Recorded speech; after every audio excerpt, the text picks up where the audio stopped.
जिनेंद्र के पीयूष देशमय मनुष्य हम सभी जीवों के कल्याण का साधन। जीव अपना अच्छा अपने ही परिणामों से करता है, पर जीव का बुरा भी उसकी सौ की परिणति से ही होता है। एक पानी की बूंद नींबू के पेड़ में गिरी, उसकी जड़ को प्राप्त हुई, पर एक पानी की बूंद आम के पेड़ को प्राप्त हुई। एक पानी की बूंद गन्ने के रस को प्राप्त हुई, एक पानी की बूंद नींबू के पेड़ को, नीम के पेड़ को प्राप्त हुई। एक कड़वी हो गई, एक खट्टी हो गई, एक मीठी हो गई, वही पानी की बूंद। बूंद का कोई अधिकार नहीं है वो नीम को दोष दे। बूंद का कोई अधिकार नहीं कि वो नीम को दोष दे। बूंद का कार्य है कि वो नीम के पास ना जाए। अगर बूंद नीम के पास जाएगी तो कड़वी होगी ही होगी। ऐसे परिणति कसाय से युक्त होगी तो गति दुर्गति होगी ही। समझना पड़ेगा और प्रारंभ में ही समझना पड़ेगा। जिसने प्रारंभ में नहीं समझा वो जीव तरक्की नहीं कर पाएगा, वो जीव अच्छी समाधि नहीं कर पाएगा। पहले से ही समझो, पहले से ही समझ के रखो परिणति कैसी चल रही है। मंद कसाय रखने का ये अर्थ नहीं होता, अहिंसा का ये अर्थ नहीं होता कि आप कायर हो जाए। ये पुराना कोटा है जहां पर आज बैठे, ये पुराना कोटा है, यानी जहां से समाज, जहां सबसे पहले समाज थी वहीं से पूरे कोटा की कॉलोनी पहुंची है। ये पुराना कोटा है।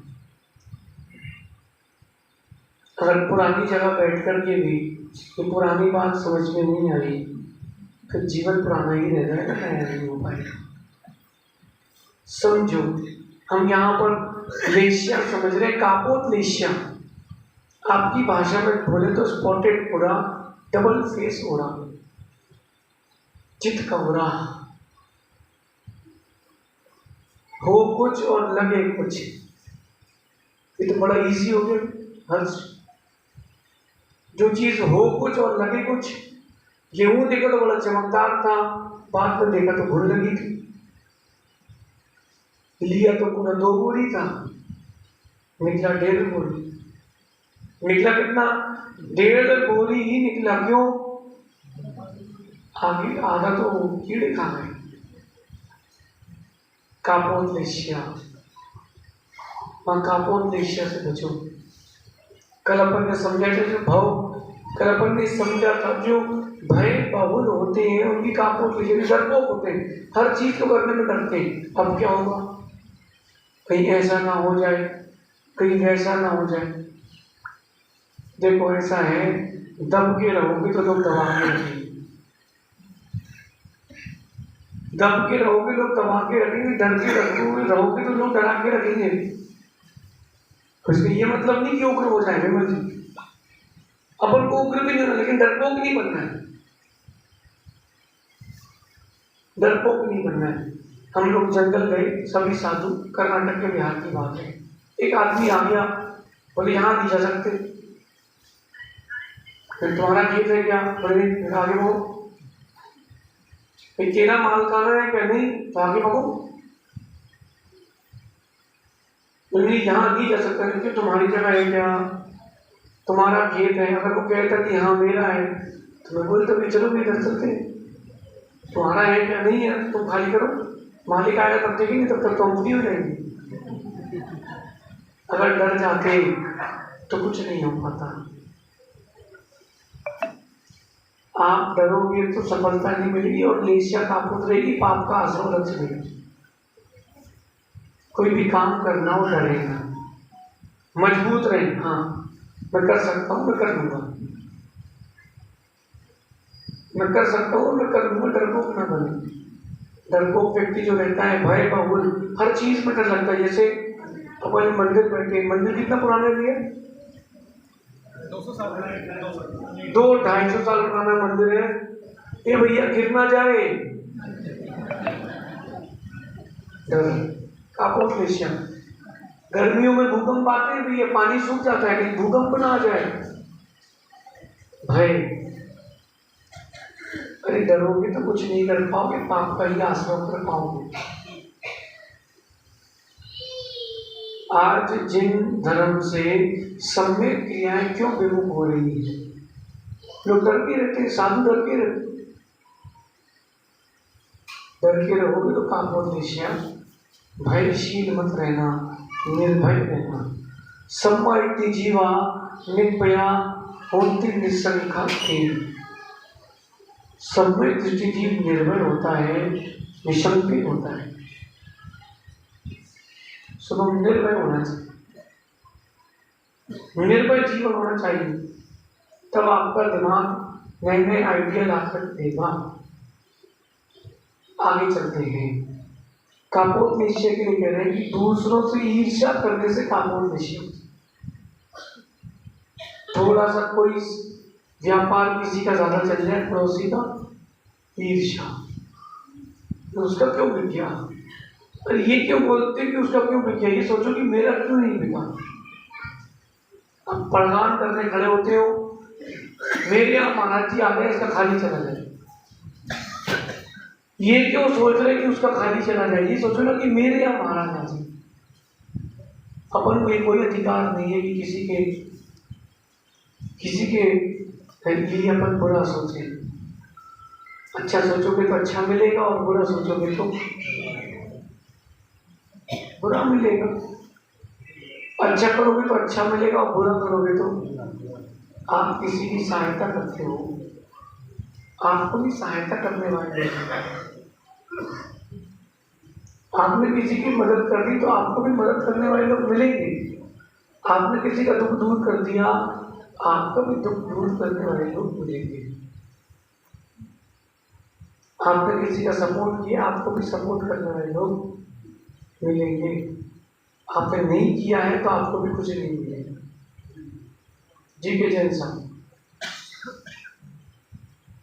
कल आपने खाना खाया था, कल भोजन किया, कौन सी सब्जी खाई थी बताइए? कल आपने घर में कौन सी सब्जी खाई थी? हाँ, लौकी और चपाती और दाल। कल आपने परवल की सब्जी, टेंसी की सब्जी क्यों नहीं खाई? प्रश्न मेरा उत्तर दे, क्यों नहीं खाई थी? क्योंकि लेके नहीं आए थे। आप भिंडी लेके आते तो आपकी बीवी भिंडी बनाती और भिंडी खाते, लेकिन आप लाए नहीं थे तो मिली नहीं। आपने जमा किया ही नहीं तो मिलेगा नहीं। आपने दूसरों से ईर्ष्या की है, आपको बदले में पाप मिलेगा, ईर्ष्या मिलेगी, धर्म नहीं मिलेगा। अनिल जी कहाँ है भैया? मेन खिलाड़ी को फ्रंट में रहना चाहिए। जो लोग दूसरों से ईर्ष्या करते हैं, उनकी कापोक्लेशिया। थोड़ा सा किसी का अधिक व्यापार चल जाए अथवा किसी की पोस्ट अच्छी हो जाए, ओ भैया ऐसा मन में ईर्ष्या हो जाती है। 4 दोस्तों ने एक साथ ही एग्जाम दिया, 3 जज बन गए, एक रह गया। अब एक रह गया तो उसको क्या करना चाहिए? दोस्तों से ईर्ष्या नहीं करना चाहिए, उसको दोस्तों से ईर्ष्या नहीं करना चाहिए, उसको दोस्तों की अनुमोदना करना चाहिए। चलो अच्छा है,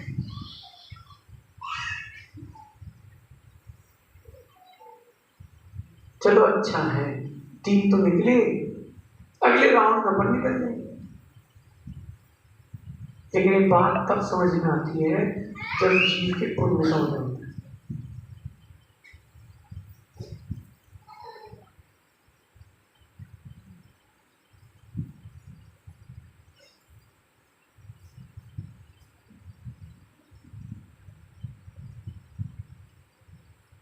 समझदार लोगों को इशारे काफी होते हैं, और जो इशारे नहीं समझे वो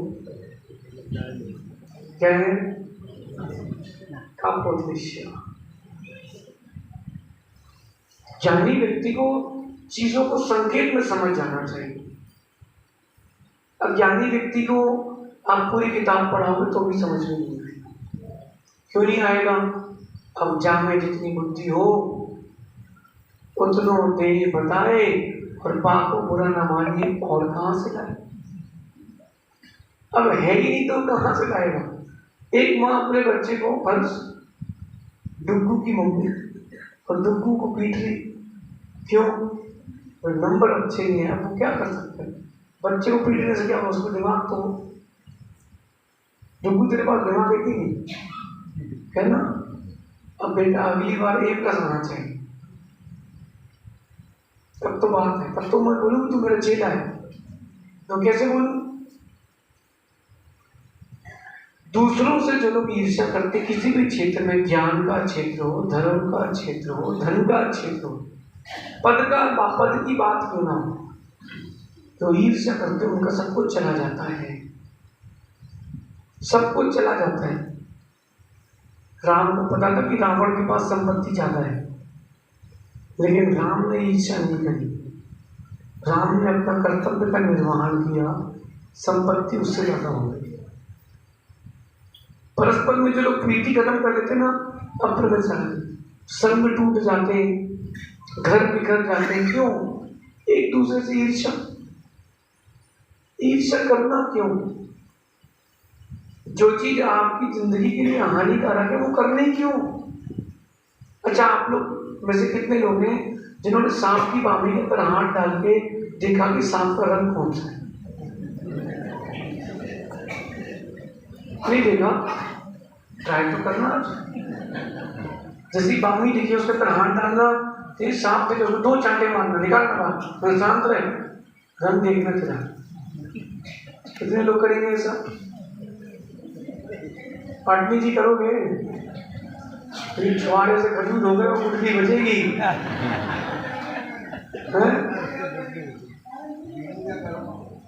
वो कह रहे डरते थोड़ा ना है, लेकिन करेंगे भी नहीं।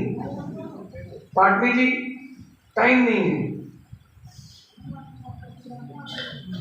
क्या बोल रहे?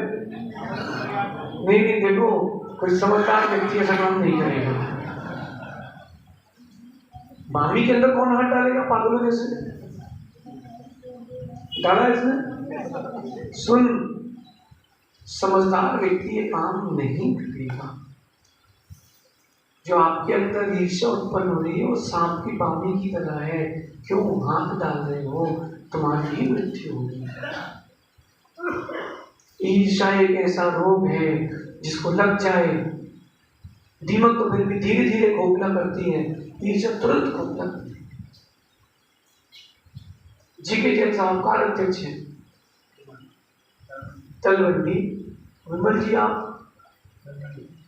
नहीं, कार अध्यक्ष है जीके जैन साहब, और आप समझकर मैं क्या कह रहा हूँ? विमल जी अध्यक्ष है, जीके जैन साहब कार अध्यक्ष है। अरे हेमंत भाई सोच रहे यह समाज तो किसी को बना देती है अध्यक्ष। हमको दे मौका, एक बार हमको दे मौका। अगर तुमको मौका चाहिए तो ईर्ष्या मत करो, पुरुषार्थ करो। आप पुरुषार्थ करोगे तो मौका मिलेगा, ईर्ष्या करोगे तो जो है वो भी चला जाएगा, जो है वो भी चला जाएगा। अरे तो कोटा का सबसे बड़ा गोल्ड शोरूम कौन सा नहीं? कोई एक आध जो बड़ा शोरूम हो, अंदर से बड़ा हो, दिखावे में नहीं। 2 मिनट रुको, बोलो। हाँ, कोई भी एक आध तो होगा। चलो एक तो है ना, चलो उसकी दुकान के बाहर से आप निकले और उसकी दुकान में खचाखच भीड़ लगी हो, 20-25 ग्राहक, सोने की दुकान मतलब हो गया काम। तुम्हारी दुकान में 4 ग्राहक हो, उसके यहाँ 20 ग्राहक हो, ये मत सोचना कि उसके यहाँ 20 क्यों। तुम्हें सोचना कि मेरे पास 4 हैं, इन 4 को मैं इतने अच्छे से पैकेट करूंगा और 20 से ज्यादा पैसा लेके जाए। ईर्ष्या क्यों करें? ईर्ष्या क्यों करें? मेरे तो हमेशा नंबर कम आए भैया स्कूल में। बिल्कुल तो खुश हो गया, बोले गुरु जी की कम आए तो अपन को कौन कुछ बोल सकता है, लेकिन मैं फेल नहीं हुआ। सुनो, मेरे नंबर हमेशा कम आए, लेकिन मैं हमेशा सेटिस्फाइड रहा, क्योंकि मैं कहीं और बिजी था, मैं व्यापार में बिजी था। समझना, तो जिनके 90 95 आते थे ना, तो मैं दुखी नहीं होता था। क्यों? अरे उसको नौकरी करना है तो उसको परसेंटेज जरूरी है, अपने को मालिक बनना पर तो बुद्धि जरूरी है। समझ गए? जिसको मालिक बनना उसके लिए बुद्धि जरूरी है। कल मैं कहा था ना कि विरासत में गद्दी मिलती है, बुद्धि नहीं मिलती। बुद्धि तो मिलती है तो प्रयास से मिलती, पुरुषार्थ से मिलती। तो विरासत के पीछे क्यों भागे? बड़ी बड़ी डायनेस्टी आज भी भारत में है। ईडर के राजा के पास मैं देख के आया भी है, कम से कम 1000 एकड़ से ऊपर की जगह है पहाड़ की। कितनी? आधा किलोमीटर ऊंचे पहाड़, ऐसी 1000 एकड़ की जगह उसके पास। क्या नहीं कर सकता? लंदन में बैठा है, हर 2-4 साल में प्लॉट बेचा, थोड़ी जगह बेची, फिर जिंदगी चल रही है। उसको देख करके ईर्ष्या क्यों कर रहे हो? तुम भी अपनी डायनेस्टी बनाओ ना। ईर्ष्या करने से हानि ही होगी, लाभ कुछ भी नहीं होगा। केवल हमारे जीवन का उसूल है, जो चीज हमसे नहीं बनती या जो चीज हमारे पास नहीं है, मैं उसके पास बैठता हूँ, जिसके पास है उससे बनती है। ईर्ष्या नहीं, उसे सीखो, सीख के आगे बढ़ो। प्रोफेसर उदय चंद जी उदयपुर, 2 बार राष्ट्रपति पुरस्कार मिला उनको प्राकृत व्याकरण के लिए। और हमने गुरु जी से निवेदन किया, गुरु जी हमको पढ़ना है प्राकृत। पढ़ तो हम चुके थे, परिष्कृत करना है। बोले ठीक है, उन्होंने पंडित जी को बुलाया। देखो शुभम, गुरु जी ने हमसे बोला कि बेटा मैं कमेटी से नहीं कहूंगा 11,000 रुपये खर्च करो, पंडित जी को बुलाओ, तुम देख लो भैया, मैं नहीं बोलूंगा किसी से। संघ में ब्रह्मचारी जी थे, उन्होंने कहा कि हम पढ़ाएंगे। 2013 की बात है। पंडित जी आए, उन्होंने पढ़ाया। मैंने उनसे ये नहीं कहा कि मुझे बनता है, मैंने कुछ भी नहीं बोला कि मुझे बनता है। मैंने कहा आप तो पढ़ा दो ABCD। जब उन्होंने पूरा पढ़ाया, बीच में एक दिन उन्होंने ब्लैक बोर्ड में, जैसे आप लोग हिंदी में चिंता लिखते हैं ना, आज का सुविचार, ऐसे ही उन्होंने प्राकृत में एक श्लोक पढ़ाया। मैं दंग रह गया। मैंने कहा वाह, प्राकृत में श्लोक 1 मिनट में, जैसे भक्तामर लिखा है ना, ऐसा एक कड़ा उसका एक श्लोक 1 मिनट में लिख दिया। मैंने कहा अपन को भी सीखना है। 4 और 3 7 दिन उन्होंने हमें पढ़ाया। 7 दिन पढ़ने के बाद मुझे समझ में आ गया कि मैं गलती कहाँ कर रहा हूँ। जो बच्चे स्टडीज कर रहे हैं, जो माता पिता उनको पढ़ा रहे हैं, एक टेक्निक आती है नोन टू अननोन। उनको नोन टू अननोन पढ़ाओगे तो जल्दी सीखेंगे। आप अननोन से नोन पढ़ाते हो, जो बनते ही नहीं वो पढ़ाते हो। उनको नोन से अननोन टेक्निक पढ़ाओ। मैंने एक बार स्पर्श कर लिया था, अब जब मैं दोबारा पढ़ने बैठा मुझे पूरी समझ में आ गई। पूरी क्लास के बाद मैंने पंडित जी से कहा, पंडित जी मेरी पुस्तक है, मैंने ग्रंथ लिखा है प्राकृत, उसका आप चेक करना है। बोले तो आपको तो बनती है। मैंने कहा बनती तो है, लेकिन हम बनते भी हैं। किसी से ज्ञान लेना हो तो नीचे बैठ के लिया जाता है, चढ़ के नहीं लिया जाता। आप सब ऊपर बैठ के सुनो तो मैं नहीं सुना पाऊंगा। देने वाला ऊंचा और लेने वाला, अभी मैं ऊंचा और आप लोग नीचे। अभी देखना आधा घंटे बाद आप लोगों का ऊंचा और मेरा नीचा। कैसे? देने वाला ऊंचा, इसलिए भगवान ऊंची वेदी पर, अपन नीचे जब उतरे पर। ईर्ष्या नहीं, ईर्ष्या करोगे जो कुछ है वो भी चला जाएगा। जब मैं संघ में था, जेके जब हमसे अच्छे वक्ता और हमसे ज्यादा जल्दी याद करने वाले भी संघ में थे, हैं, अभी भी हैं। ऐसे भी महाराज हैं, राजवार्ते पढ़ रहे हैं, अस्त्री पढ़ रहे हैं, सरवार से इतनी रटी है, 8-8, 5-5, 10-10 हजार श्लोक सूत्र जिनको रटे, ऐसे भी साधु अभी संग में है। गुरु जी बटन दबाए, उन्होंने कहा लो, बटन दबाया और श्लोक, बटन दबाया और श्लोक, ऐसे भी साधु भगवान हैं। लेकिन मैंने कभी ईर्ष्या नहीं करी। मैंने निर्णय किया था कि वो अपनी गति से हैं, हम अपनी गति से हैं। आप एक दिन में 10 गाथा याद करते मेरी अनुमोदना। अब प्रवीण सागर जी ने कर्नाटक के बिहार में, इंदौर से गोमटेश्वर के बिहार में समय साथ पूरा याद कर लिया। छोटी चीज नहीं है 400 गाथाएं, 438 गाथाएं याद करना। लेकिन अब प्रवीण सागर जी, मैंने उस समय आपसे कोई ईर्ष्या नहीं करी। मैंने कहा बहुत अच्छी बात है, अरे कम से कम एक तो समय साथ की डिक्शनरी बनी। अपन ईर्ष्या क्यों करें, अनुमोदना करें। गुरु जी हमेशा कहते थे बेटा 1 साल लग गया तो उनको द्रव्य संग्रह याद करना। कितना? 58 गाथाएं हैं और एक गाथा को याद करने में 10 दिन, 8 दिन, 5 दिन ऐसे दिन लगते थे। पुरुषार्थ सिद्धि उपाय आचार्य विराट सागर जी ने गुरु जी को जो पढ़ाई, बोले संघ में ब्रह्मचारी ब्रह्मचारिणियां एक दिन में 8 गाथाएं 10 गाथाएं याद कर लेते थे। मैंने कहा आप, बोले 10 दिन में एक होती थी, लिखते रहो याद ही नहीं होगा। लेकिन बोले मैंने किसी ने ईर्ष्या नहीं करी, मैंने अनुमोदना करी। उस अनुमोदना का फल है ज्ञान का क्षेत्र लबालब है। 10 दिन में एक गाथा याद होती थी, अब एक गाथा में महीने भर की प्रवचन चलती है। एक गाथा पर 500-500 पेज का लेखन चलता है। कैसे? उन्होंने ईर्ष्या नहीं करी, उन्होंने अनुमोदना की। आप भी इस बात को गंभीरता से समझें, आप लोग भी इस बात को गंभीरता से समझें। क्या ईर्ष्या नहीं, अनुमोदना। ईर्ष्या नहीं, अनुमोदना। ईर्ष्या करोगे तो काकोट ईर्ष्या, गई भैंस पानी।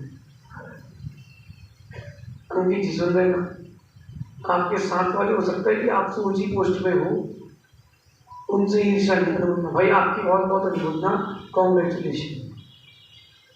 बात करना अपना पुरुषार्थ में लग जाओ, पुरुषार्थ में लग जाओगे तो उससे आगे निकल जाओगे, और ईर्ष्या करोगे तो कहीं बहुत पीछे रह जाओगे। मेरे साथ एक लड़का पढ़ता था और रियान उसने क्या किया बेटा, मैं सबसे ज्यादा पेज नहीं लिखता था, तो उसने क्या किया कि 3 एग्जाम में उसने मुझसे ज्यादा पेज लिखे, 3 एग्जाम्स में। मैंने कहा बहुत हो गया यार, तू तो अच्छा लिख रहा है। मेरे मन में एक बार आया कि इतना सारा कैसे लिख रहा है, लेकिन मैंने उससे कुछ कहा नहीं। मैंने कहा ठीक है, तेरी पवित्रता तेरे साथ, मेरी पवित्रता मेरे साथ, जो तेरे साथ होगा अच्छा, तेरी अनुमोदना। चलो तू अच्छा पढ़ रहा है, कम से कम 40 मार्क्स का एग्जाम होता था उस समय BBA में। 40 मार्क्स का एग्जाम होता था, रिटर्न में 10 मार्क्स का प्रैक्टिकल, उसके 40 में से 6, 8, 9 ऐसे मार्क्स आए। मैंने बाद में पूछा तूने तो मुझसे ज़्यादा लिखा यार। बोले यार वो पेपर चेक करने वाली चिढ़ गई टीचर। कैसे? बोले जो आंसर शीट होती थी ना, तो 3 इंच का मार्जिन यहाँ और 3 इंच का मार्जिन यहाँ, बीच में बस मैं लिखता था, तो उसको बहुत सारा चेक करना पड़ा। चिढ़ गई। सही मार्क्स, क्वेश्चन सही भी था, आंसर सही भी था, तो भी उसे नंबर नहीं दिए। मैंने ऐसा क्यों हुआ? बोले मुझे तेरे से लिखने से ईर्ष्या हो गई। आप लोग व्यापारी हो, पड़ोसी या 2-4 ग्राम ज्यादा चले जाए, ईर्ष्या नहीं करना, ईर्ष्या नहीं करना। और कोई बात अगर कोई कहता है विमल जी समझदार व्यक्ति, तो सुन लेना चाहिए। और समाज के बीच में साधु का कर्तव्य है कि वो सत्य का प्रतिपादन करें, ताकि समाज को दिशा अच्छी मिले, ताकि समाज को दिशा अच्छी मिले। प्रतिपादन साधु करे तो उस बात को सुनना समझना चाहिए।